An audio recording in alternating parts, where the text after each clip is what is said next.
The time has come to discuss Silver Elite by Dani Francis. Silver Elite is an adult dystopian novel with a heavy romantic subplot that was marketed as the next Hunger Games or Fourth Wing, which I think is a huge disservice to this book because it is nothing like either of those books, and going in with those expectations meant that this book fell pretty flat for me. We are following Ren Darlington, who lives in a society that is divided by blood.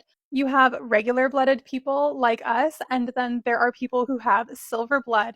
They are known as mods, and they possess special abilities that the regular blooded people view as a huge threat to society. Our main character, Ren, of course, is a silver blooded mod. She finds herself thrust into a military academy where she has to fight to become one of the Silver Elite, the highest ranking military officials whose sole purpose it is to root out mods from society. And of course, there is a romantic subplot in which Ren finds herself falling for one of the bad guys. This book had potential to be really great, but it lacked originality, and therefore the plot felt very wash, rinse, repeat of every other popular romantasy or dystopian novel out there. The characters were extremely one-dimensional, and for that reason, I found it very hard to care about any of the characters. So when things started happening that would typically elicit an emotional response, I just didn't really care that much. I also felt that much of the dialogue in this book was very cringy, and Dani Francis crafted a slew of very interesting curse words for her characters that I just couldn't help but giggle every time they came up on page. As for the romance in this book, there was nothing particularly special about it, and for a reader like me who really appreciates a good romantic subplot,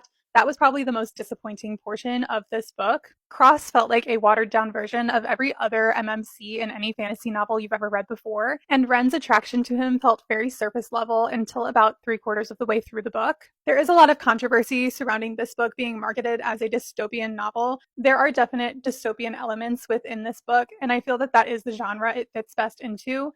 Now, those elements are not fleshed out very well and they're very underdeveloped, and it's definitely not the next Handmaid's Tale or Hunger Games, but this is a dystopian novel. There is definitely an audience for this book out there. I could see there being a lot of people who really love this. For me personally, it just fell flat and it was very disappointing. So those are my thoughts on Silver Elite. Let me know if you've read this and what you thought about it in the comments.